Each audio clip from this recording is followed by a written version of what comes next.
E aí eu já entendi que eu não podia falar CEO, CMO, CFO, porque era uma sigla em inglês, a máquina não entender. Então eu falei, nosso diretor executivo. Vamos agora apresentar o nosso diretor executivo, Denis. Já sei o que apareceu na tela.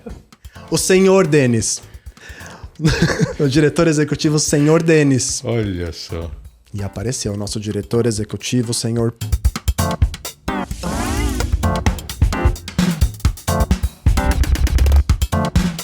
E aí, tudo bem? Ulisses Carvalho do Tecla SAP.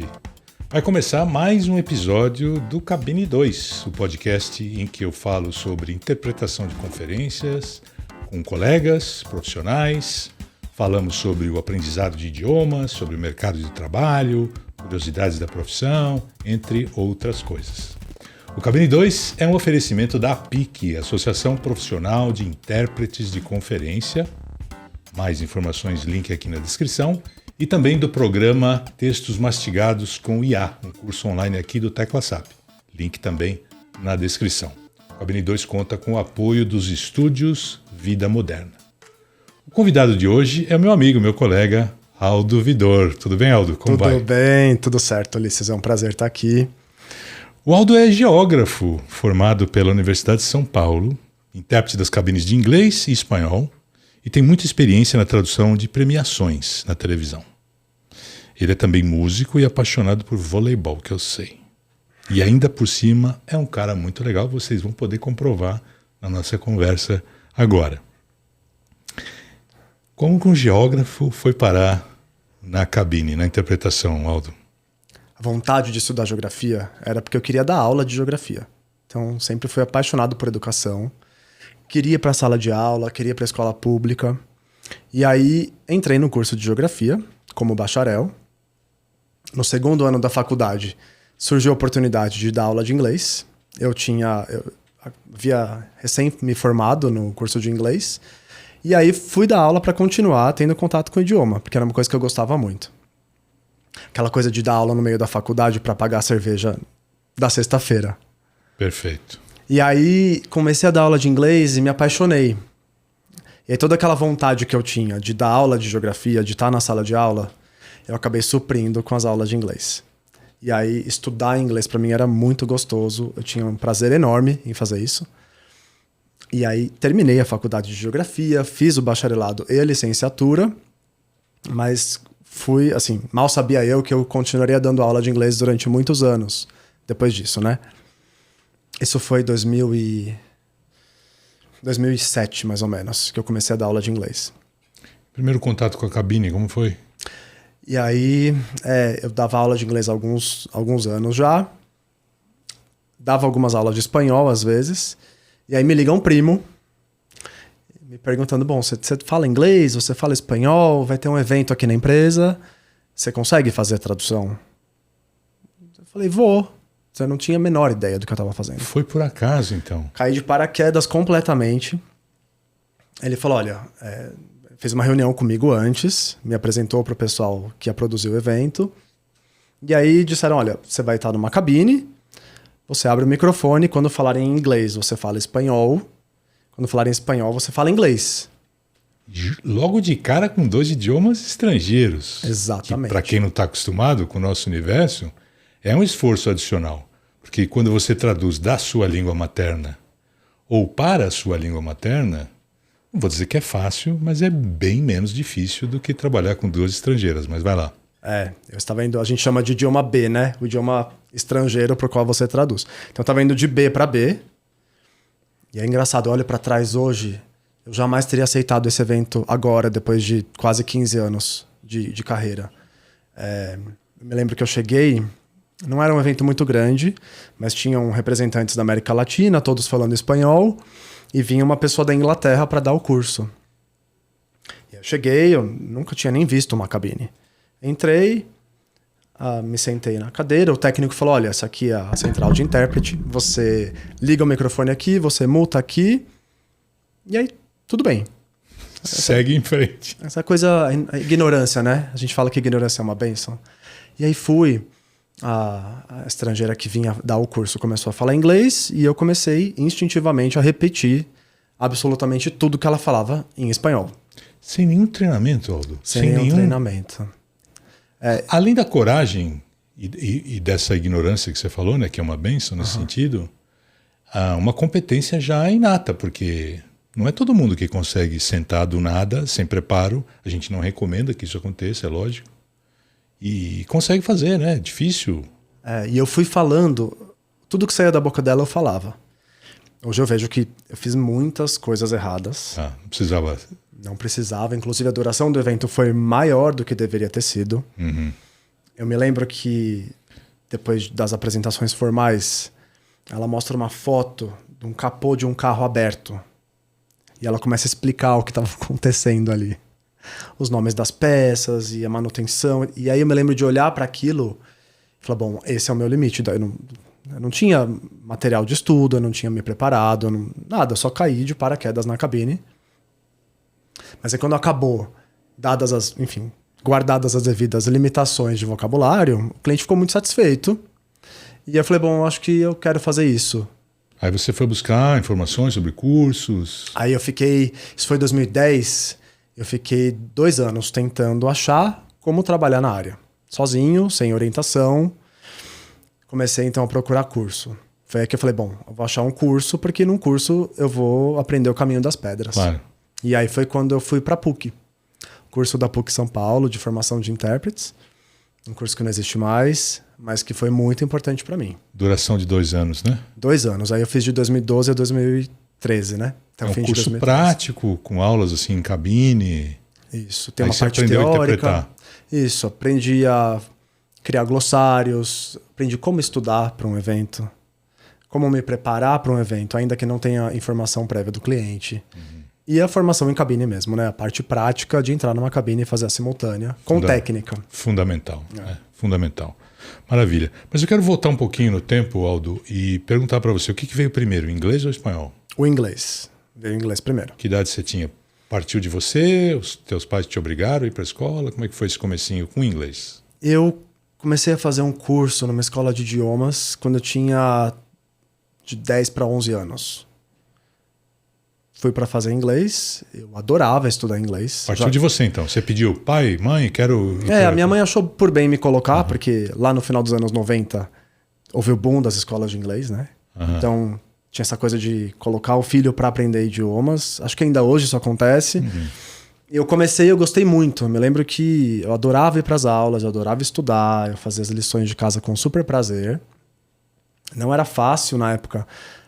pagar um curso desses para minha família, então eu valorizava muito, né? Consegui uma bolsa de estudos na escola de idiomas. E o que te interessava? O que te interessou? O que te despertou interesse no inglês para ir fazer o curso? Você lembra? Não? Era música? Eu gostava muito de ouvir música.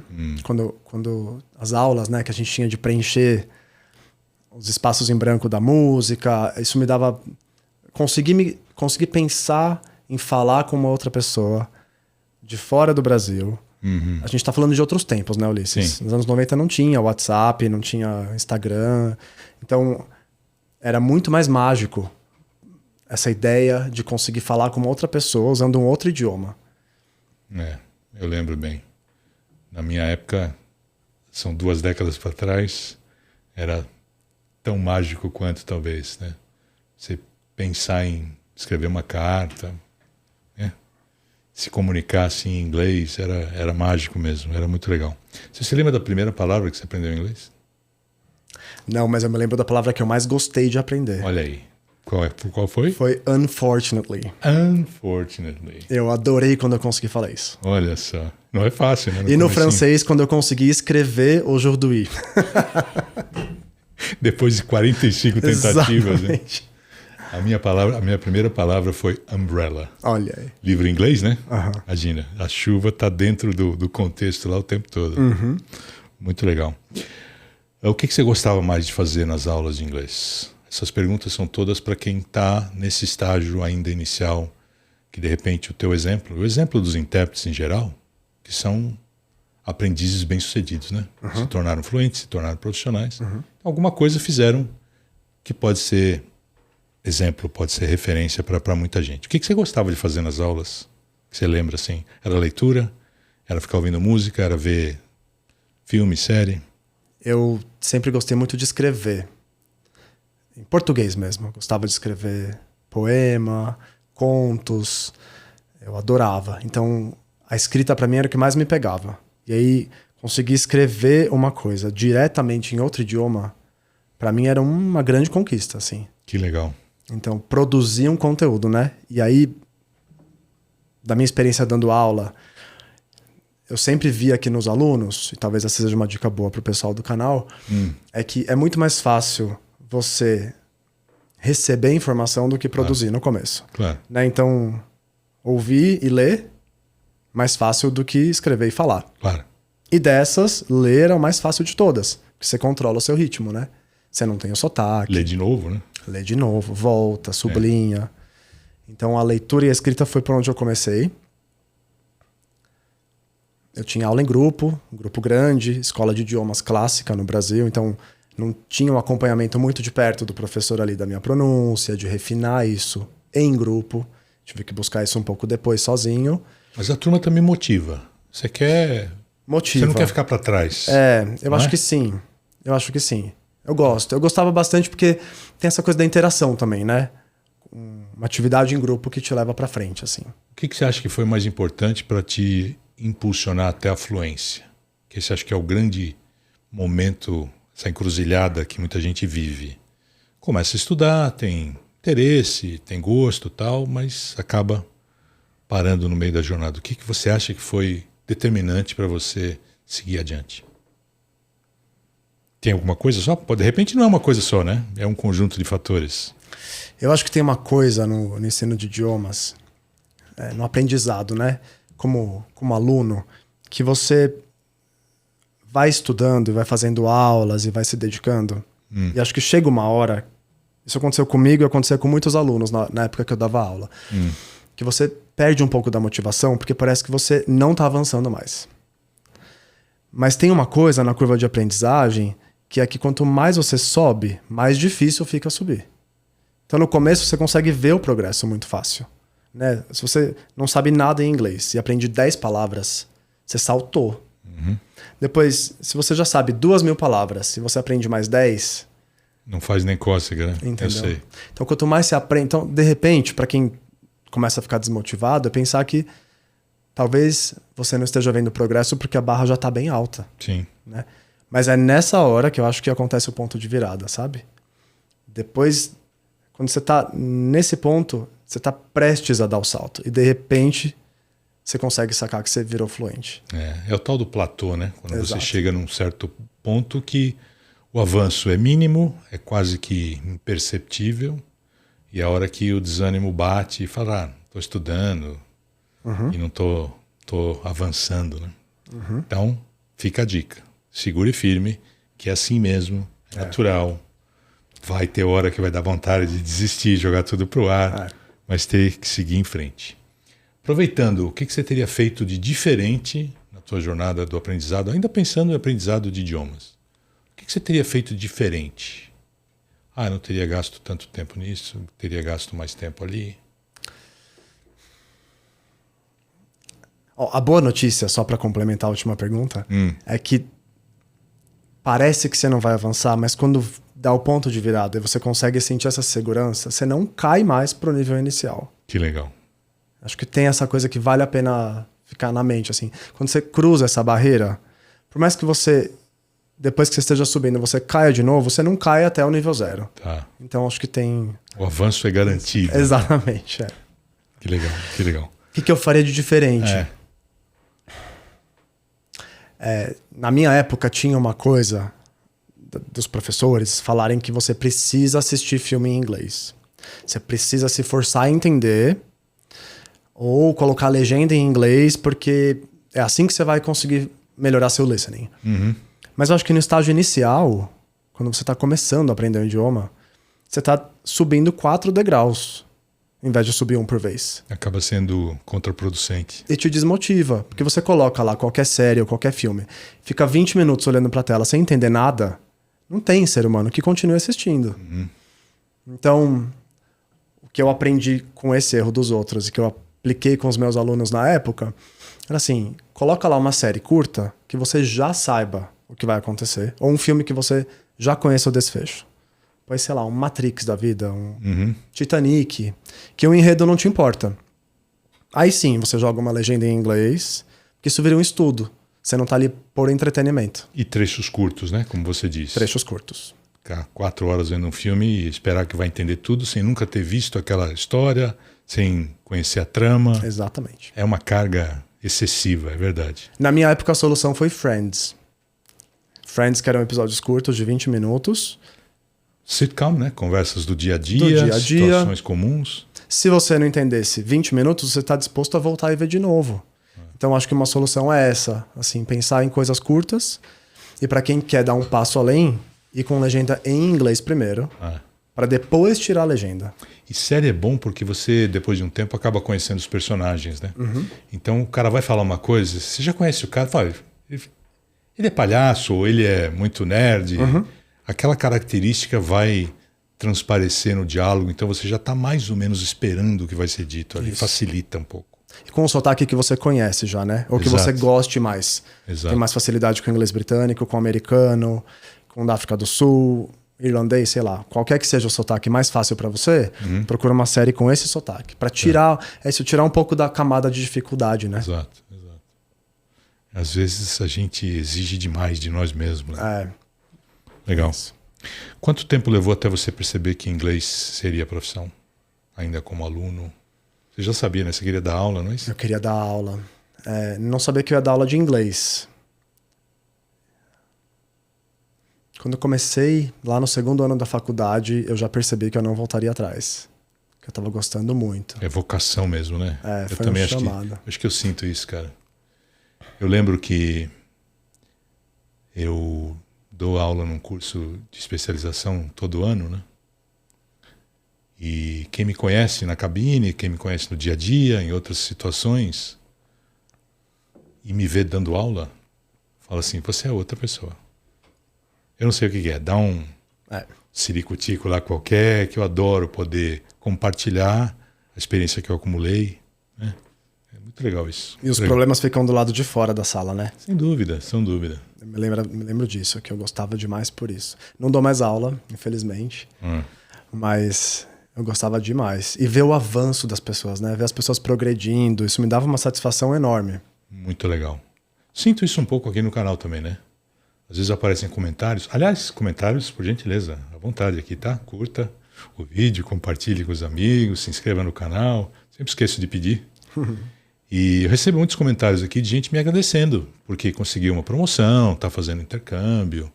E eu sempre respondo que não fiz nada, o mérito é todo teu. Quem fiz o vídeo, ok, beleza. Mas você parou para assistir, você se interessou, tá? Então, mas é muito legal receber esse feedback. Virando um pouco a chave agora, Aldo, espanhol. Quando que entrou o espanhol nessa história?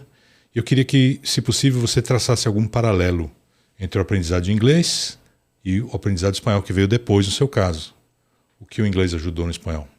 Eu já estava fazendo curso de inglês há 2 anos. E aí tinha um feedback muito bacana dos professores. Eu era muito aplicado. Eu gostava muito de estudar. Ia muito bem no curso. E aí a escola começou a oferecer um curso de espanhol que não oferecia antes. Então tinha toda aquela campanha para novos alunos, etc. Mas não tinha condição de pagar um 2º curso de idiomas. E aí ofereceram uma bolsa de estudos para mim, para eu poder entrar no curso de espanhol. A minha avó, na época, se prontificou a pagar o curso, porque a gente não tinha condição. Aliás, é engraçado, assim, os idiomas na minha vida foram um fator de mudança social mesmo. Eu nunca ia imaginar que isso ia acontecer. Eu queria dar aula de geografia em escola pública, né? Essa era a minha vontade, que eu queria fazer da vida. E só olhando para trás, assim, a gente vê que foi... A minha avó foi uma grande... Ela mudou a vida de muita gente, né? Essa é uma outra história paralela. Não, mas é bonito, é bacana saber, bacana saber. Bacana saber. E aí ela viu, e assim, minha avó, uma pessoa de origem super humilde, a família inteira na época era muito, muito humilde. Minha avó tinha o 2º ano do ensino fundamental. Mas tinha consciência que a educação era um fator determinante É isso que o teu sucesso na vida, né? Ela viu ali, ela falou, não, se tem a oportunidade, ele vai estudar outro idioma também. Tá indo bem, decidiu investir, né? Ajudar, junto com a bolsa, então as coisas deram certo. E eu fui estudar espanhol. Comecei a estudar na mesma escola. Concepción era o nome da minha professora. Espanhola. Então, meu sotaque no espanhol, inicialmente, era do espanhol da Espanha, madrilenho, assim, bem carregado. Depois eu tive que mudar. Engraçado que às vezes eu pergunto aqui se a pessoa lembra do nome da primeira professora de idiomas ou do professor. E o Jaime, no primeiro episódio, quem não viu ainda, clica aqui para assistir. E você agora, fala espontaneamente, sem eu perguntar, que é um negócio marcante, né? Fica assim, o papel desse primeiro profissional que te encaminha é determinante, né? Legal. Faz parte do que a gente estava falando antes, né? De mudar a vida das pessoas mesmo. Claro. Mas enfim, Concepción, sotaque madrilenho. Sotaque madrilenho. Depois eu fui passar um tempo em Buenos Aires, meu sotaque mudou, porque na interpretação tinha um pouco dessa demanda aqui. A América Latina queria um sotaque da América Latina. Tem alguns ou pelo menos mais neutro. Porque o sotaque da Espanha é um sotaque bem característico, né? E aí, adorei, comecei a estudar espanhol, eu adorava. E foi mais fácil, né? O segundo idioma, eu acho que é mais fácil do que o primeiro. Porque tem uma barreira que você já quebrou. Que é de você entender que é uma outra lógica. Então, para quem está estudando, acho que essa é uma dica legal também. Assim. A tradução direta de um idioma para o outro é a última etapa. É o mais difícil de ser feito. É quando você vira tradutor de texto ou intérprete de conferência. E aí um erro comum é no começo as pessoas quererem fazer uma relação direta entre os idiomas. Não dá. Então, quando eu ia para o segundo idioma no espanhol, esse ponto já estava resolvido. Eu já sabia que não ia ter como, a gramática não ia ser a mesma. Não surta. É diferente, aceita e segue o baile. Exato.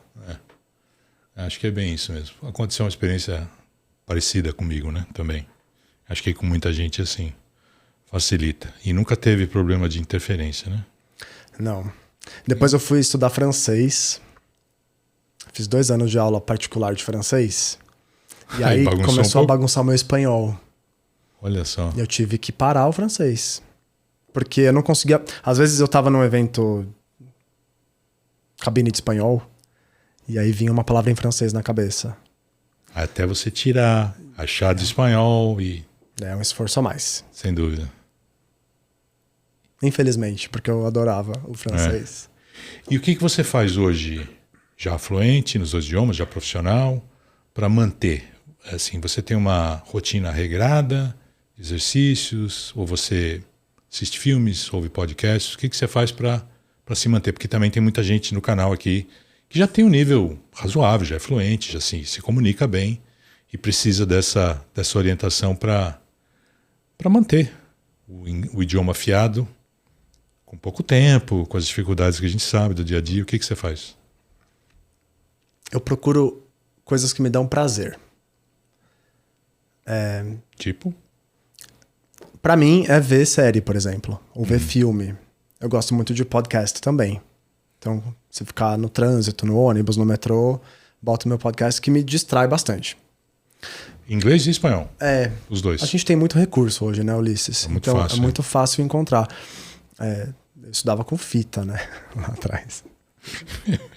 As fitas embolavam, não tinha... Depois o Discman foi uma inovação, você ouvir Discman na rua e tal. Mas o que eu recomendaria para quem está estudando é procurar uma coisa que te dá prazer. Então, se você gosta de ler, vá ler. Se você gosta de, sei lá, entretenimento, vá atrás de entretenimento. Porque é quando a gente faz uma coisa que deixa de ser uma obrigação, né? Quando te dá prazer, é mais fácil aprender. Claro. Aí mais fácil. Aí entra voz passiva, present perfect, preposição, todas aquelas coisas meio chatas acabam sendo assimiladas de uma forma natural, sem grandes esforços, né? E aí você começa a identificar essas coisas na prática, né? Tem muitos podcasts muito bacanas de gramática, de aprendizado de idiomas mesmo, de pessoas explicando gramática para quem gosta dessa parte. Ou então, entretenimento mesmo. Uma entrevista, Isso. Um ator, uma atriz, um esportista. Do que você gosta, né? E aí se você saturar isso e você quiser se aprofundar e de repente E além, pega um assunto que você nunca ouviu falar. Vou ver um filme sobre produção de asfalto, sei lá. Para você, aí é uma questão de expansão de vocabulário mesmo, né? Que é o que eu faço hoje. Tá. Então eu tento buscar assuntos muito diferentes. Em geral, os eventos de interpretação já me forçam a fazer isso. Claro. Então, muitas vezes tem que estudar coisas que eu não gostaria de estudar. Aí é trabalho. Maravilha. Bom, já falamos do aprendizado de idiomas, já falamos da tua paixão por dar aulas, né? Inglês, espanhol. Eu quero agora falar um pouquinho sobre a carreira. Mas antes eu faço uma ressalva para quem não é intérprete, sempre avisando que a gente fala de trabalhos aqui sem mencionar nomes de empresas, nomes de colegas. Mantemos sigilo profissional, a nossa ética profissional. Então eu deixo os convidados aqui bem à vontade. A gente faz alguns trabalhos públicos, né, que são inclusive televisionados, essas coisas, então todo mundo fica sabendo. Não precisa esconder, mas fica à vontade para falar sobre os trabalhos que você quiser e puder, tá? Quero saber como foi o segundo trabalho. Esse primeiro que você contou já foi uma experiência, você foi meio que jogado numa cabine. Como foi o segundo? Já conhecendo a profissão, já no meio do curso de Eduso, já formado na PUC? Como é que foi esse segundo trabalho, no teu caso? O segundo trabalho... Você estava mais nervoso que do primeiro ou não? Estava muito nervoso. No primeiro eu não estava nervoso. No primeiro eu não tinha ideia do que estava acontecendo. Eu não sabia. É um pouco isso, assim, e acho que por isso é tão importante a gente falar com quem está querendo entrar no mercado. Porque se a pessoa não sabe o que está acontecendo... Acha que está tudo bem... nem nervoso fica. Foi o meu caso, assim. Eu acho que muitos intérpretes passaram por isso, e aí o importante é dar esse salto e ir atrás de uma formação, ir atrás de informação. Claro. Saber o que está acontecendo ali mesmo, né? Evidente. Naquela situação foi uma irresponsabilidade, acho que de todos os lados, né? Da empresa contratante, minha, por não ter informação mesmo. Desconhecimento, acho que é fruto do desconhecimento. O segundo foi um ponto de virada, porque foi quando eu percebi que na interpretação de conferência tudo é saia justa. A saia justa pode acontecer a qualquer hora. Era um evento, para quem conhece o WTC em São Paulo, tem aquele último andar, que é aquele... Eles chamam de Salão Dourado, né? O Golden Hall. Aquela abóboda em cima, um lugar lindo. Ah, tá o novo lá, sei. Deve caber 2.000 pessoas lá em cima, talvez. É bem grandinho, E aí eu cheguei, eu ia traduzir o presidente de uma empresa durante 20 minutos. Só. Ele ia fazer um pronunciamento. Era um evento de um cliente. Esse presidente da empresa que eu ia traduzir era cliente desse cliente. Então ele ia dar um depoimento sobre o produto, como o produto era bom. Bem comum isso, enfim. E aí eu fui lá para fazer essa tradução de 20 minutos, estudei tudo, né, de todos os envolvidos. Os clientes, o cliente deles, fornecedores. O nome de todo mundo, eu sabia o produto de cabo a rabo, tava tudo na minha cabeça. Eu cheguei lá, eu cheguei bem cedo, eu vi aquele salão, as paredes forradas de fones, os receptores. Mas eram muitos, eu nunca vou me esquecer, acho que eu nunca vi tantos receptores ao mesmo tempo, assim. Aquilo já me deu um frio na barriga, né? Mas tudo bem. E aí fui falar com o presidente, com a produção, me apresentei, perguntei se tinha alguma coisa que eu deveria saber. E aí ela falou, não, você só se posiciona aqui ao lado do presidente, pode ficar sentado aqui do lado dele, e a gente chama você para tradução. Aí eu falei, não, eu prefiro ficar na cabine. Eu já vou montando as minhas coisas, vou abrir meu computador, plugar meus carregador e tal. Ela falou, não tem cabine. Consecutiva. Aí eu falei, tem sim, olha ali os rádios, olha os fones ali atrás. Ela falou, não, isso aí é pra sessão que vai acontecer à tarde, que vai ter palestra silenciosa. Meu Deus. E aí eu me lembro de olhar pra cara dela e pra ele. Eu não sei se perceberam, mas eu fiquei assim, minha pressão caiu na hora, eu falei, eu só vou dar um pulinho no banheiro, eu já volto. Explica consecutiva para quem não conhece, Aldo, rapidinho. A tradução consecutiva, a gente chama de interpretação consecutiva. Ela acontece quando o palestrante fala durante alguns minutos, e aí pode variar de 2 a 20 minutos. Ele para de falar e depois a gente traduz aquilo lá para o outro idioma. Tendo tomado notas do que deu para anotar, né? Isso. Então ele fala sem parar, a gente está ali tomando notas. E depois a gente reproduz o mesmo discurso no segundo idioma. E a gente não tem o hábito de fazer isso com frequência, principalmente aqui em São Paulo. Então, quando tem que fazer, eu não gosto muito, os colegas eu sei que também não gostam, pela falta mesmo de prática, que é muito mais comum fazermos a simultânea. Isso. Então, quando tem o segundo trabalho, você fica sabendo na hora que vai ser consecutiva, e aí? Saiu? Não saiu? E aí eu fui ao banheiro, me tranquei numa cabine do banheiro, pus a mão na cabeça, eu me lembro de pensar o que eu tô fazendo aqui. De lembrar, eu fico nervoso, assim. Isso fazem quase 15 anos, né? Nossa. E aí eu pensei, bom, agora eu não tenho o que fazer. Eu vou ter que fazer esse negócio. Fugir não dá. Eu vou ter que subir lá e fazer. Eu tava sozinho, porque eram 20 minutos de trabalho. Eu falei, bom, é isso. Foi a hora que foi um ponto de virada pra mim, assim, um marco mesmo. De eu pensar, se eu quiser fazer isso na minha vida, virar intérprete, eu vou ter que bancar situações como essa. Eu falei, então eu vou fazer. E aí, eu tava muito nervoso. Me posicionei estrategicamente no canto do palco. Não fiquei exatamente... Era aquela arena. Era assim, um pesadelo, né? Dos contextos era o pior, porque era aquela arena, aquele palco no meio, 2.000 pessoas em volta, televisionado, transmitido não sei pra onde. Eu tava bem vestido, eu tava de terno e gravata, o que já era um bom começo. Começou bem. A gente dá risada hoje, mas eu sei, todos nós passamos por situações parecidas. Foi a primeira saia justa, eu acho. E aí foi a hora que eu falei, bom, é isso. Eu já tinha ouvido falar, né? Eu já tinha aprendido no curso da PUC. A cabine pifa, se der algum problema, você tem que subir no palco. Tem que estar preparado, faz parte do trabalho. Tá. Mas daí, a você um primeiro com milhares de pessoas ali olhando...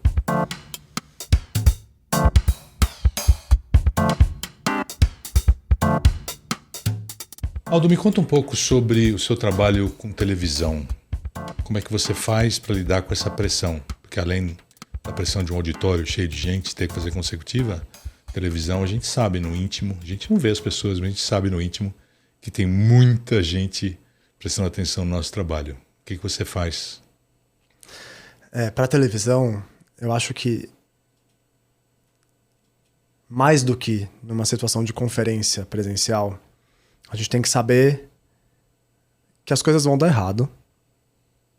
Quando você fala as coisas vão dar errado, você está falando terminologicamente?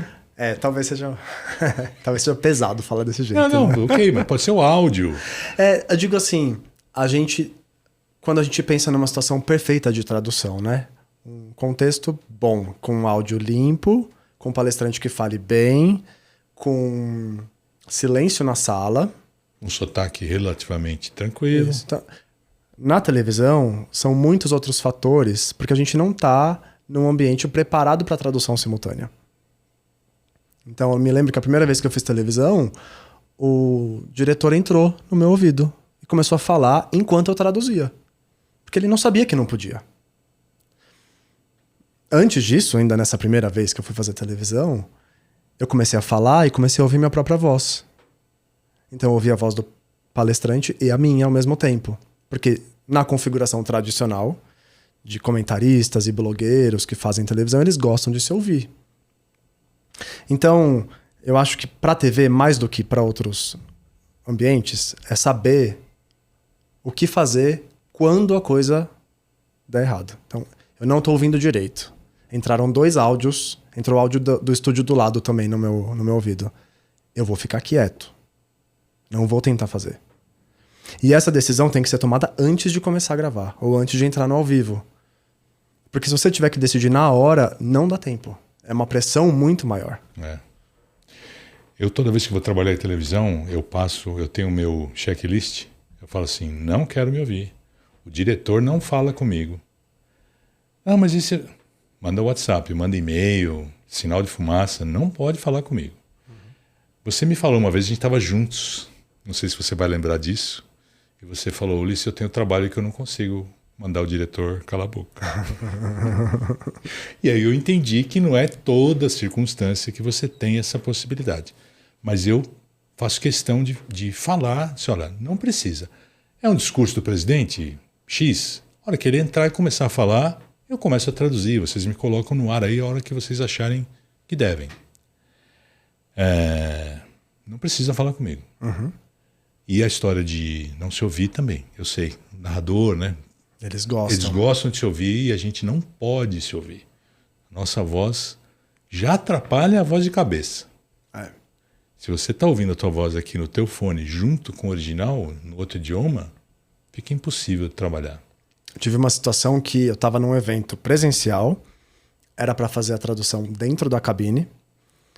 O técnico de som se confundiu com os horários e a cabine estava trancada.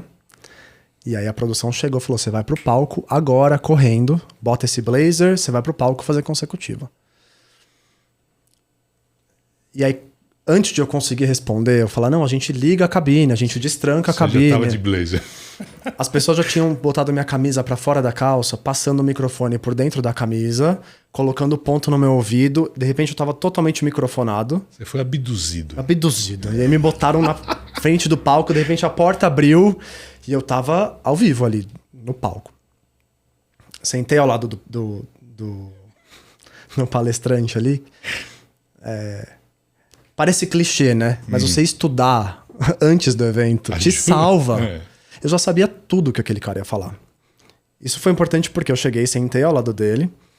A gente tava com o microfone e bastão. Eu ouvia todo mundo conversando no meu ponto. Se eu tirasse o ponto, eu não ouvia nada. Eu cheguei, sentei no palco e tirei o ponto. E a conversa começou. E eu não me dei conta que tinha começado a conversa, porque eu não ouvia nada. As caixas de som todas viradas para fora, numa configuração para não dar microfonia. Então quem tava no palco só ouvia pelo ponto. E você deu uma de Tim Maia, cadê o retorno? Quero o retorno. Eu não ouvia. Como é que ia fazer consecutiva sem ouvir? No meio do caminho, eu me dei conta que isso estava acontecendo, botei o ponto. Só que depois, quando eu falava na consecutiva, eu me ouvia também. Na consecutiva é menos prejudicial, porque você só está traduzindo. É ruim, eu sei, é ruim. É o medo de virar o sanduíche ishi, né? É torturante mesmo, né? Mas é o tipo de coisa que ninguém te ensina. A produção acha que você já sabe. Por isso que eu falo, né? Essas situações assim... O primeiro evento que eu fiz, que foi um marco, porque eu falei, bom, faz parte da profissão. Não adianta achar que não vai acontecer. Vai acontecer e você só vai conseguir ser intérprete se você estiver disposto a passar por essas coisas. Boa. Para quem está começando na carreira, está ainda, de repente, aguardando a primeira oportunidade para trabalhar, além de se preparar bastante, como você falou, que ajuda, o que mais para tirar um pouco desse nervosismo de quem está nessa fase da profissão, Aldo? Eu acho que hoje tem muito recurso na internet. Facilita muito o trabalho. Você chegar num evento e você saber, por exemplo, qual é a aparência do seu palestrante. Você bater o olho no cara na sala e falar, aquele cara vai falar, aquela ali tem um sotaque porto-riquenho muito forte, aquele ali é da Nigéria. Então você já se prepara, porque você sabe o que vai acontecer. Agora mudou muito, mas quando eu entrei, os estrangeiros que vinham para o Brasil, eles já tinham feito muitas vezes a palestra deles em outros países, até virem para a América Latina. Então, por vezes, eu ia interpretar pessoas que eu já tinha assistido a palestra no YouTube. Isso facilita muito. Sim. E... Tem mais alguma dica? Eu tenho uma dica que eu gosto sempre de dar, que é falar não. Porque a gente, no começo, com aquela vontade de fazer o primeiro trabalho, de ganhar experiência, acaba falando sim para qualquer coisa que apareça. E, de repente, não é um assunto que você domina. Você não tem o tempo suficiente para se preparar bem, não recebeu o material. Tudo contra. É a hora de falar não. Tenha paciência, aguarde a próxima oportunidade. Acho que é uma dica importante também, você não acha? E eu fico pensando nesse primeiro trabalho que eu fiz, se fosse um trabalho de cirurgia cardíaca, e me falassem, você vai subir no palco com um médico para fazer uma consecutiva, teria sido um desastre. Claro. Era um evento corporativo, era uma coisa mais tranquila, então eu dei conta, mas eu acho que essa coisa de você saber os seus limites vale muito, assim. Eu ia dizer que na PUC, eu fiz aula com a Luciana Carvalho. Sei. Ela costumava mandar os vídeos pra gente estudar uma semana antes da aula. E aí era uma grande discussão, porque como aluno, a gente falava, não, mas eu vou ver o vídeo antes, eu vou estar roubando. Quando eu chegar na aula, eu já vou saber o conteúdo. Ela falava, não, mas isso é a vida real. Você não tem que se sentir mal. Porque você consegue achar material para você estudar antes, se você se dispuser. Mesmo que não seja exatamente a mesma palestra, mas é o cara falando sobre um tema parecido e tal. Isso é possível. Isso é possível. Hoje em dia, Aldo, quais são os trabalhos mais recorrentes que você faz? É mais inglês, mais espanhol? É equilibrado? Quais são os assuntos que você costuma trabalhar? Eu trabalho com o que aparecer, com exceção das medicinas e direito. São 2 idiomas que eu não aprendi a falar. Tá. Não acho que tem nada de errado em não trabalhar com esses 2 temas. Tem muita gente que faz e faz bem, né? Tem muita gente que faz bem. A curva de aprendizagem é longuíssima. E aí eu decidi há um tempo que eu não ia fazer mais. Aliás, é a primeira vez que eu falo isso em público. Está gravado para a posteridade. Para as colegas que me convidam para medicina, eu estou sempre ocupado. É isso. A verdade não é bem essa. Eu sempre estou ocupado. Isso vai ser um corte sensacional. Não faço, porque é o meu limite, Ulisses. Eu não consigo sair do evento me sentindo bem, achando que fiz um bom trabalho. Então eu prefiro não fazer. O que eu gosto de fazer muito, humanas, por causa da minha formação em geografia. Razões óbvias, Então, os eventos de sociologia, de museologia, de filosofia, eu adoro, me sinto super à vontade. E eu acho que tem alguns eventos desses que são tão difíceis ou mais do que as medicinas. Sem dúvida. Porque a subjetividade dos eventos de humanas é às vezes menosprezada, mas não deixa de ser tão difícil. Porque um congresso técnico é aquilo. Ou você sabe o equivalente no outro idioma, ou não sabe. Não tem como você acomodar uma solução. É aquilo ou é aquilo. Nas humanas, não. É o tempo todo você falando de conceitos muitas vezes abstratos, subjetivos, e impõe um conjunto de dificuldades assim, tradutórias enormes também. Tá? Então, defendendo a nossa... Gosto, mas eu faço o que aparecer, né? A gente, tendo tempo para me preparar, a gente senta, estuda e vai adiante. Descreva o evento ideal. Eu quero saber que hora começa, qual é o assunto, qual é o sotaque do orador, o que tem no coffee break, que hora termina. Quero todo o rol de... O evento ideal. O evento ideal. Eu vou te dar um exemplo do evento ideal que o Jaime falou. Era sobre futebol, começando às 2 da tarde, porque eu falei que não gostava de acordar cedo. E acaba às 5. Ou seja, um evento curtinho, assunto que você gosta. Escreva aí qual é o seu. É que tá passando uma coisa na minha cabeça, porque recentemente eu fiz 2 eventos seguidos de assuntos completamente diferentes. Um era sobre formação de algas em reservatórios. Olha só. E o outro era sobre... Era algum evento de humanas muito difícil. E nos 2, deu um quiprocó no palco dos palestrantes começarem a brigar entre si. Uau! E eu achei aquilo o máximo. Porque aquilo me deu uma adrenalina no meio do caminho. E você traduzindo o quiprocó. E eu adorei. E eu lembro de olhar pro colega e falar assim, eu quero que todos os eventos sejam assim, porque me deu uma animação. E aí o gringo falava e a brasileira falava. E aí o mediador falava, você não veio aqui pra fazer isso. Fale do seu produto e não do outro. E aí aquilo virou uma briga que me deu... Eu falei, quem diria que um evento teoricamente tão chato, técnico. Então o meu evento ideal, ele tem emoção. Tem que ter briga. Não briga.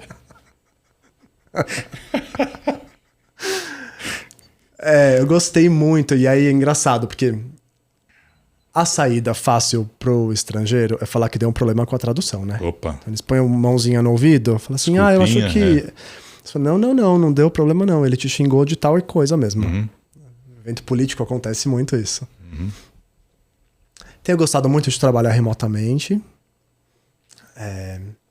mas o meu evento perfeito, eu acho, para responder que não tenha briga, é um evento com propósito. Com um propósito no qual eu acredite, sabe? Então eu tenho trabalhado muito para ONGs, pessoas defensoras de direitos humanos, de direitos ambientais, e é trabalhar dentro de um assunto no qual você acredita, é uma delícia. É verdade. São raros, né? São raros. Felizmente. Mas eu compartilho dessa opinião também. Dá uma satisfação diferente, né? Você acha que está contribuindo de verdade, né? O que você faz, Aldo, para se manter informado? Agora pensando em noticiário, o dia a dia das coisas, porque os eventos aparecem muitas vezes sem aviso ou com muito pouca antecedência e você tem que estar praticamente pronto para fazer uma coisa. O que você faz? Você tem uma rotina regrada assim? Você lê jornal? Tem um hábito assim? Como é que é? Eu gosto muito de podcast que tem um poder de síntese bacana. É muita informação, né, Ulisses? Acho que o primeiro passo é reconhecer que não vai dar para saber tudo.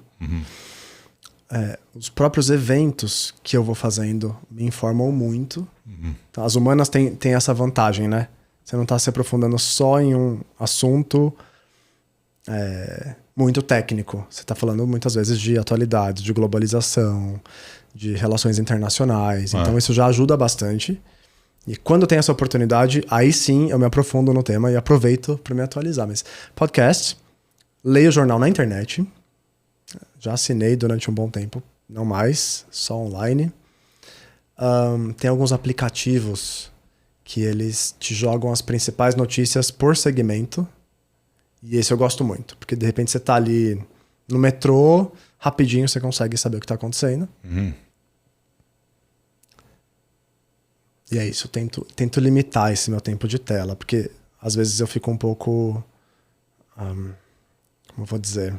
Imerso, né? Churrada de informação, eu gosto muito de talk show, porque eu acho que ele dá uma pincelada sobre vários assuntos. Tem política, tem economia, tem cinema, tem artes, tem música, tem muita gíria atual, que se usa mesmo na prática.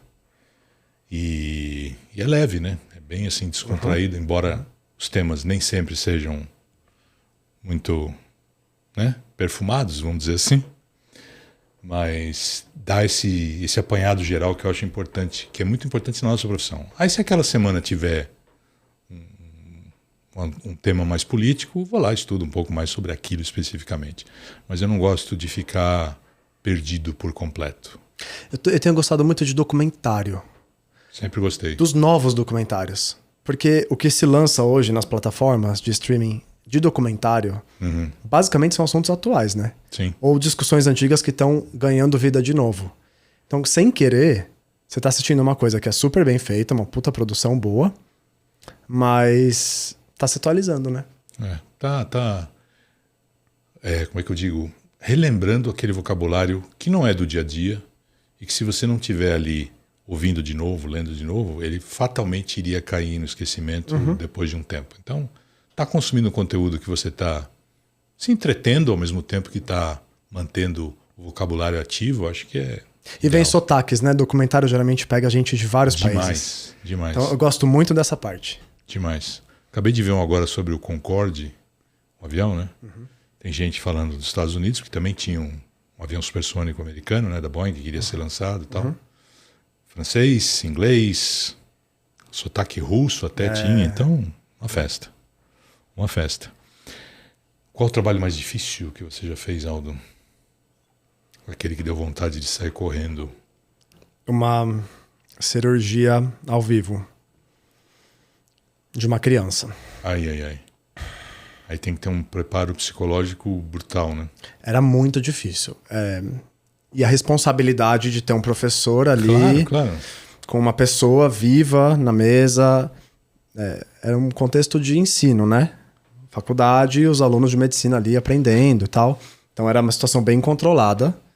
Se eu errasse alguma coisa, não ia matar a criança. Mas mesmo assim. Lógico. Foi uma das que eu fiquei mais nervoso. E a outra, eu acho que foi uma cobertura de guerra ao vivo. Televisão. A gente recebia as imagens antes de elas irem pro ar. Então elas não tinham filtro. Então eu me lembro de... foi muito difícil lidar com aquilo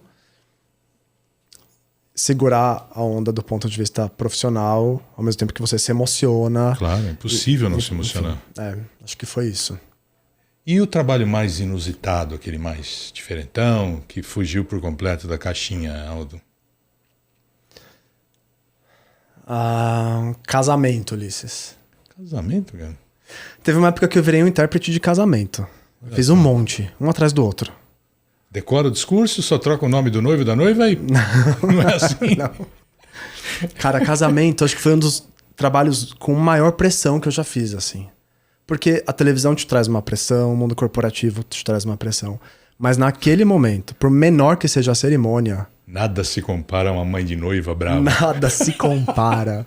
A produtora de um casamento. Uma cerimonialista. Porque é isso, né? É o dia mais importante claro. daquelas pessoas. Independente do credo, do que se celebra ali. Evidente. Eles querem muito que dê certo. E você entra nessa também, eu acho. O nosso lado humano de falar... Essas pessoas esperaram a vida por esse dia, né? Claro, claro. Então eu fiz casamento durante... O primeiro que eu fiz era um noivo americano com uma brasileira. Iam se casar. A família dele veio toda pro Brasil. Ia ter a celebração. E aí eu fiz a minha lição de casa, né? Eu fui atrás da cerimonialista, peguei o roteiro, vi se ia ter algum tipo de citação bíblica ou do evangelho. É importantíssimo, importantíssimo. Preparei as citações antes para poder ler o texto original. Ia ter uma dinâmica ali de mistura de areia. Mistura areia dela, areia dele, cria um vaso. Eu já estava tudo preparado para aquilo. A única coisa que eu não tinha eram os votos dos dois. Que eles guardado a 7 chaves, evidente. Não quiseram abrir. E eu me lembro de estar fazendo bonitinho. Assim, eu estava sozinho, era uma cerimônia curta. E eu seguindo, eu tinha... O trabalho prévio desse evento foi mais importante do que... Não mais importante, mas ele foi... Me deu mais trabalho preparar aquilo antes e chegar com tudo... Tô falando de uma época que não tinha chat GPT, né? Era um trabalho quase artesanal de pegar uma tradução e fazer jus ao texto original, com o tom poético que estava sendo lido, aquela coisa toda. Então eu estava muito feliz e muito orgulhoso, até que começaram os votos. E aí? E aí que eu comecei a chorar. Do nada. A noiva começou a falar e eu comecei a traduzir. O texto bonito te emocionou? Ela embargou a voz, eu embarguei a voz junto. Olha só. E o técnico veio na cabine para ver o que estava acontecendo e eu chorando.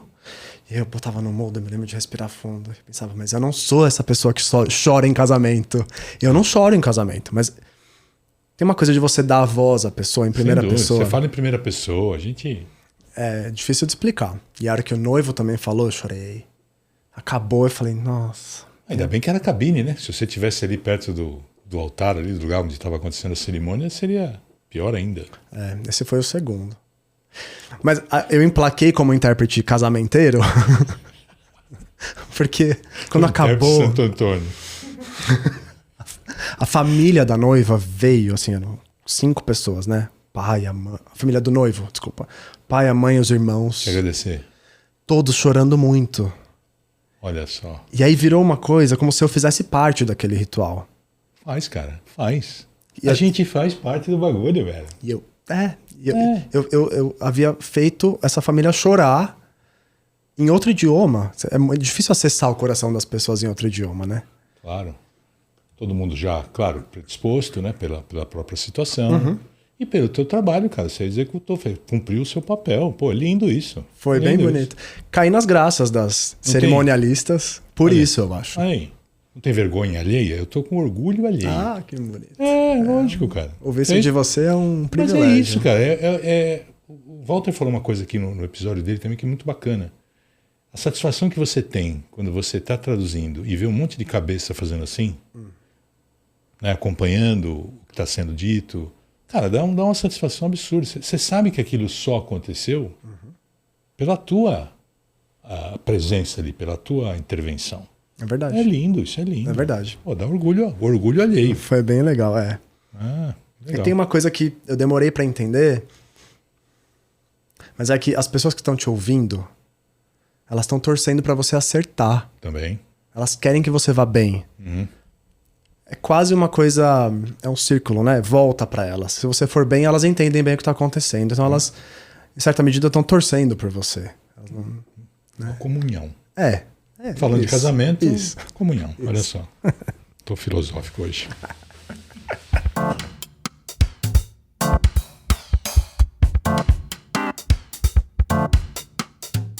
Maior saia justa de todas. Saia justa aí não é necessariamente alguma coisa ligada à tradução. Pode ser contexto, sei lá, no casamento falar o nome da ex do cara, sei lá, alguma coisa fora da tradução. Pode ser também a saia justa. Você lembra de alguma coisa assim?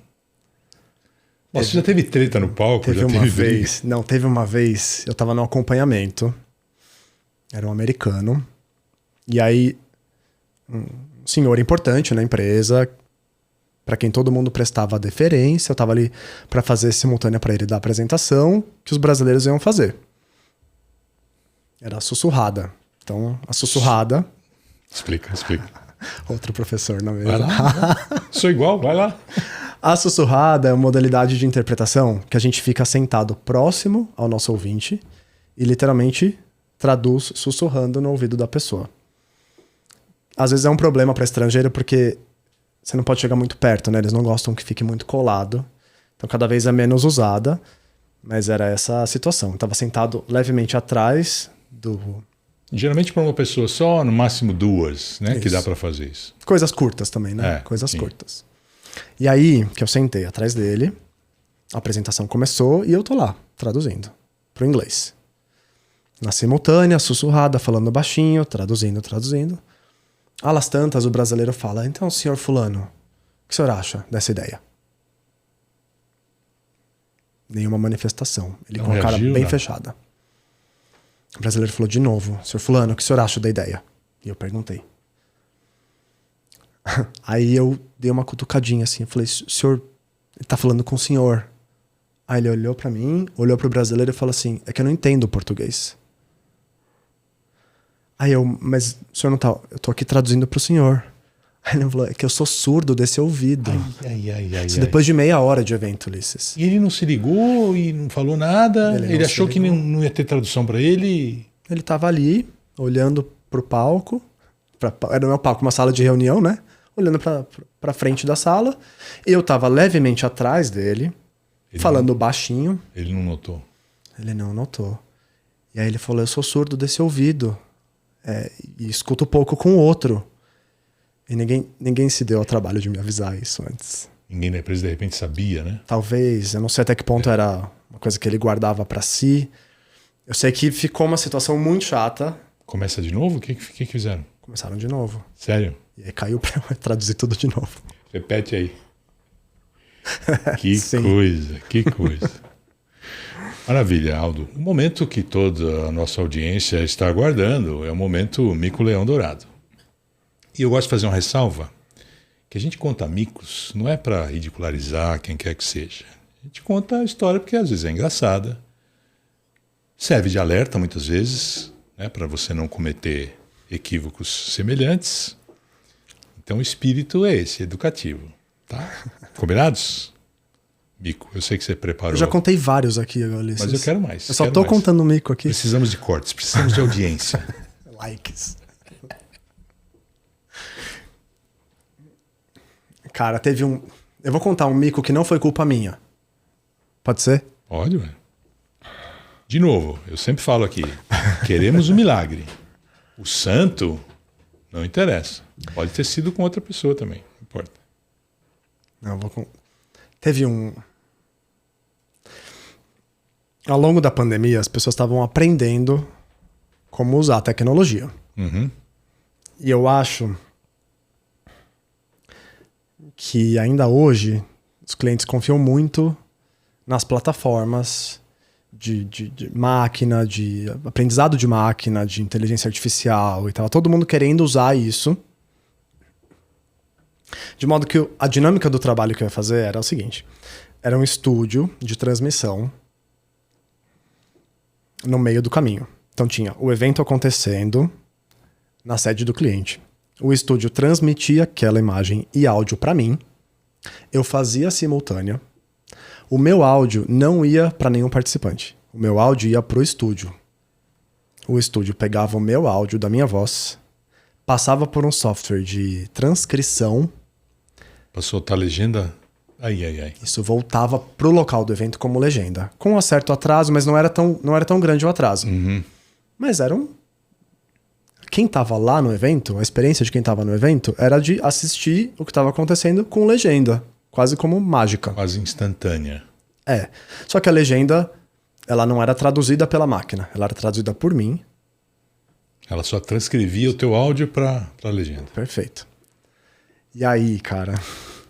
Tinha uma série de limitações, porque esse software que o estúdio usava, ele era bloqueado, então a gente não conseguia colocar palavras novas lá dentro. Era um evento de farmacêutica, uma indústria farmacêutica. Eles estavam lançando um medicamento novo no Brasil, um medicamento que depois ganhou, assim, uma mídia que cresceu pra caramba, até hoje tá na moda e tal. Arrebentou de vender. Arrebentou. E aí eles estavam... Era um evento interno para mostrar para os funcionários da empresa, que eram milhares, os benefícios, e falava dos princípios ativos, falava uma série de nome de drogas ali dentro daquele medicamento, e a comparação com concorrência e tal. Bom, primeiro que a instrução que eu tinha era, você não pode falar o nome de nenhum medicamento, porque o software não vai entender. Então se você falar adalimumab, ele não vai entender. Vai aparecer qualquer coisa na legenda. Toda a parte técnica, eu tive que... Fingir que não tinha. Eles falavam de uma lista de medicamentos, eu falava os medicamentos. Os nossos produtos. As marcas eu não podia falar, porque... Cara, que loucura trabalhar assim, velho. É como se eu tivesse que reduzir a qualidade do conteúdo para a máquina poder reconhecer o que eu estava falando. Tudo bem. E aí, Ulisses, que eles foram... Eles foram apresentar o CEO da empresa. Eu não lembro se era CEO. Era algum executivo de alto nível. Bigwig. E aí falaram, bom, agora a gente vai chamar o nosso, sei lá, CMO, o Denis. E aí eu já entendi que eu não podia falar CEO, CMO, CFO, porque era uma sigla em inglês, a máquina não entender. Então eu falei, nosso diretor executivo. Vamos agora apresentar o nosso diretor executivo, Denis. Já sei o que apareceu na tela. O senhor Denis. O diretor executivo, senhor Denis. Olha só. E apareceu o nosso diretor executivo, senhor Pênis, na tela. E o que aconteceu? O auditório veio abaixo. Auditório eu tava na minha casa. Pra você não tava nem sabendo. Não, a hora que... Ou você via na tela? Eu via. A hora que eu vi a legenda, chamamos o senhor Pênis, eu fiz assim... Ai. Eu não sabia se eu ria, se eu chorava. Porque assim, alguma coisa entre a minha fala e o reconhecimento de voz, que era, obviamente, horroroso, transformou Denis em Pênis. Isso apareceu na tela. E sabe com legenda, às vezes, ela trava na tela. E não aparece outra até que uma frase inteira esteja formada. Aquilo ficou na tela uns 10 segundos, Ulisses. Porque acho que parou o evento, né? Não. Se alguém que tá falando, lê aquilo, para de falar. O cara perde a bolada. E o pobre do Denis no palco, sem saber o que estava acontecendo. Então, essa foi pra... Acho, assim, tá na lista das piores, assim, da minha carreira. A minha sorte... A sorte é que eu tinha já documentado por e-mail que isso não ia dar certo, que não dá pra confiar cegamente. Claro. Então, mas isso virou um rebuliço, porque um super lançamento de produto, investiram milhões, na empresa só se falava do senhor Pênis. Não, e outra, até provar que você não tinha nada a ver com a história, né? Meu Deus. Tá gravado. Tá lá. E tá gravado esse corte também, que vai gerar muitas visualizações. Eu tô ligado, hein?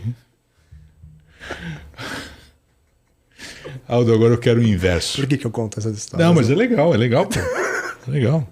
Para ensinar as empresas também a não confiar em tecnologia que ainda não foi comprovadamente testada e aprovada por profissionais. Porque aí vai dar errado, velho. Não tem jeito. Aldo, eu quero saber agora do oposto, aquele trabalho super legal que você queria que o dia não terminasse, que você foi elogiado pelo cliente, pelo colega, e você se sentiu bem. O evento que eu fiquei muito satisfeito foi quando eu tive a oportunidade de traduzir no auditório da geografia, onde eu estudei, na USP, e traduzir os professores com quem eu tinha tido aula. Olha que espetáculo. Foi muito legal. Foi um momento de fechamento de ciclo, né? De ter passado por lá como aluno, depois voltar numa outra função, mas sabendo que dentre os intérpretes que a gente tem em São Paulo, talvez eu fosse um dos mais indicados, né? Sem dúvida, sem Pelo dúvida. histórico com a geografia. Saí de lá muito feliz mesmo, assim, acho que... De poder, de certa forma, também ter retribuído com a instituição que te deu tanto, né? Que te formou. Gostoso isso? Alma mater. Bem isso, bem isso. Mudando um pouco de assunto agora, eu sei que o senhor é músico, o senhor toca flauta. Explica essa história, quando veio o interesse pela música, por que a flauta? Eu era adolescente ainda. Não me lembro como surgiu a ideia de tocar flauta. Mas eu gostava muito e eu queria muito estudar, mas a flauta é um instrumento caro, né? Uhum. Ainda é. Música clássica, instrumentos clássicos são caros. Durante muito tempo eu não pude estudar porque eu não tinha uma flauta. Até que minha mãe conseguiu achar uma flauta usada de um senhor, não sei da onde. Apareceu com uma flauta de presente, eu comecei a estudar. E não cheguei a virar um músico, assim, vamos com calma. Ah, mas você é um hobby. É um hobby. Eu falei isso aqui, Aldo, em todo episódio. Os intérpretes são, assim, com muitos interesses, com muitas histórias, e tudo acaba compondo para a nossa profissão. Música é uma faceta que você tem, eu também tenho, né? Uhum. E acho que ajuda demais. Eu acho que a questão do treino, né? Assim, eu acho que a música, os idiomas, os esportes, eles têm uma coisa que pode ser que você tenha um dom, se é que existe dom. Mas você também consegue se desenvolver com treino, né? Com disciplina? Com disciplina. Sim. Então, eu acho que tem gente que fala, fulano tem dom pra música. Mas você vai ver, a pessoa começou a estudar com 4 anos. Então, na verdade, ela tá 20 anos, 30 anos estudando. Os idiomas, acho que tem esse paralelo, né?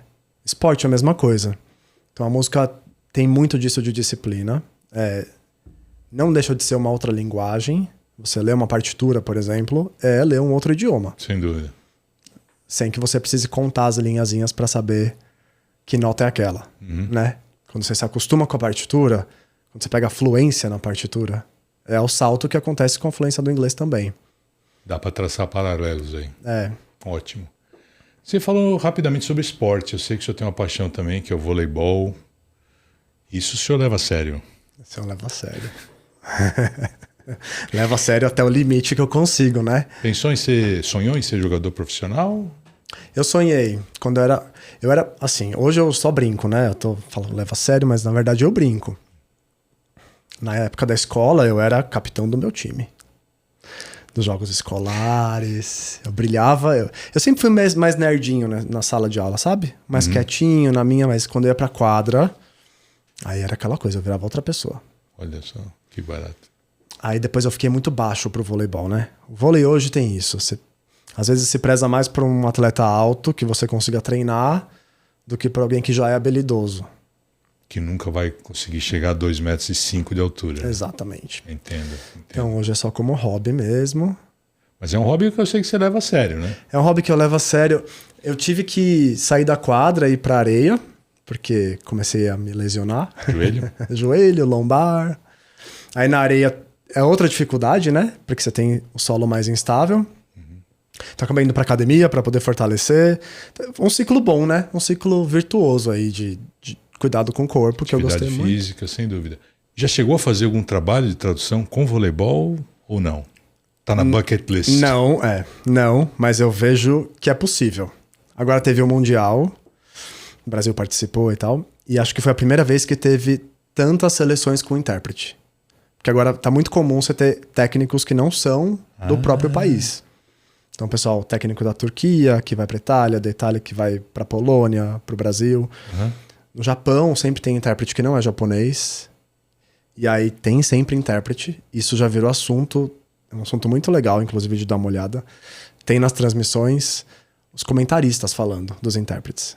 E da importância deles. Porque... E ali na beira da quadra, berrando junto com o técnico. Pediu tempo, o técnico berra, o intérprete berra e grita e aponta. E acho que tá aí, inclusive, para quem tá assistindo do voleibol, uma pessoa capacitada que gosta do esporte. Tá aí, fica a dica. Fica aí o merchan. Aldo, quero falar um pouquinho sobre a PIC. Você se associou agora em 2020. Eu quero saber por quê e o que você acha que a associação faz para os seus membros. Me associei em 2020, mas era para ter me associado antes. Precisei me organizar, né? Organizar a papelada, documentação, levantar os eventos que eu tinha feito com colegas da PIC, coletar as assinaturas. Então, um processo de validação e de comprovação de pares, né? De qualidade, que eu sempre tinha deixado para depois. Uhum. E aí, com a pandemia... Esse vai ser meu projeto da pandemia, eu vou resolver isso. E o processo está muito mais facilitado, inclusive, né? Sim. É possível coletar as assinaturas digitais. Então, eu aproveitei essa oportunidade para entrar. Já entrei como membro efetivo, com inglês e espanhol. Coletei as assinaturas. Inclusive, um dos meus padrinhos. Com satisfação enorme. Um prazer. Acho importante, eu sempre achei importante o trabalho do coletivo, né? Eu acho que é assim que a gente se fortalece. Para quem ainda não é associado e de repente está pensando em se associar, eu quero saber se a sua opinião, quando você estava de fora, era diferente da opinião que você tem da associação hoje, fazendo parte dela. A minha opinião é diferente, no sentido de que eu entendi depois de entrar para a PIC que ela é uma associação de pares feita pelos membros. Então, fazendo parte desse coletivo, você consegue propor o que você também acha que a associação tem que ser. Que era uma coisa que eu tinha um outro entendimento quando eu estava do lado de fora, né? E eu acho que esse fortalecimento em grupo, a gente consegue muito mais quando você está junto de pessoas que pensam de maneira parecida com você. Uhum. Acho que essa é uma coisa interessante de ressaltar, assim, né? A associação não é um sindicato, a associação não é uma instituição de classe, ela é uma associação de pares. E não vai existir consenso o tempo todo sobre todos os temas. Que bom, né? Faz parte, né, da vida associativa, debate de ideias, opiniões diferentes. Que bom, é a construção dialética, né? Claro. Senão a gente não avança. Sem dúvida, sem dúvida. É o contraditório que leva a gente adiante, eu acho. Sem dúvida. E é isso, dentro da associação também tem opiniões divergentes. Uhum. A construção de algo novo é mais fácil junto, né? Paulo Freire falava, né? Esperança é um verbo que se conjuga... Como é que é? Fala de novo. A esperança é um verbo que se conjuga no coletivo, ele fala. Perfeito, perfeito. E é mais fácil sonhar junto, eu acho. Sem dúvida, sem dúvida. Que bom.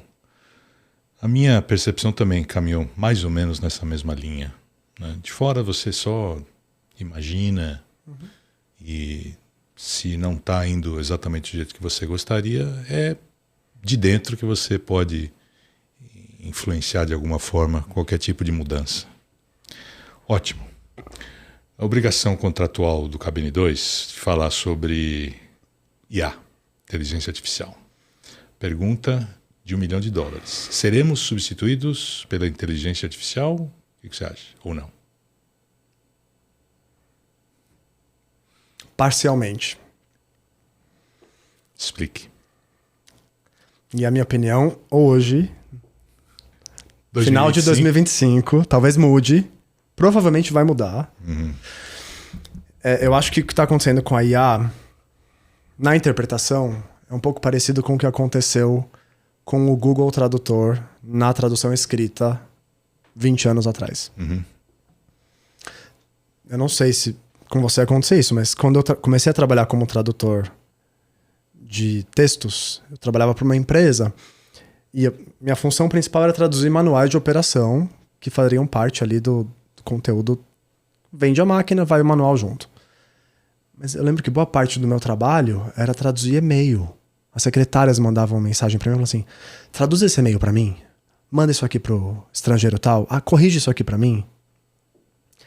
Isso acabou, eu acho. O Google faz um trabalho razoável ali, por uma troca de e-mails corporativa do dia a dia, ninguém vai mais contratar um tradutor para fazer. A um custo ínfimo. Exato. Eu acho que a IA vai tirar parte do nosso trabalho nesse sentido. Na pandemia, eu traduzi muitas reuniões que eu acho que não vou traduzir nunca mais. De 15 minutos, 20 minutos, de juntarem 20 pessoas ali no Zoom. Essa aqui é a fulana de tal, vamos dar as boas-vindas. Onboarding. E aí a pessoa abria o microfone e falava assim: meu nome é Camila, eu tenho 2 filhos, sou casada, esses são os meus cachorros, e o meu hobby é ir pra praia e caminhar no parque. Eu acho que isso vai embora. Eu acho que a gente não... Isso aí, no momento que a IA tiver um nível aceitável, acabou pro intérprete. Porque nesse ambiente, com 10, 15 pessoas ali, e a Camila falando que gosta de passear no parque... Qualquer robozinho faz. Se de repente, sei lá, se o nome do cara for João Figueira e a IA chamar de John the Fig Tree. Ou Denis. Tá tudo bem ali, 10 pessoas. Vai rolar uma risadinha, ok. Agora, onde tem risco reputacional ou de marca, que é o caso do senhor Denis, essa empresa aprendeu. O lançamento de um produto. Aí não, eu acho que então vai mudar.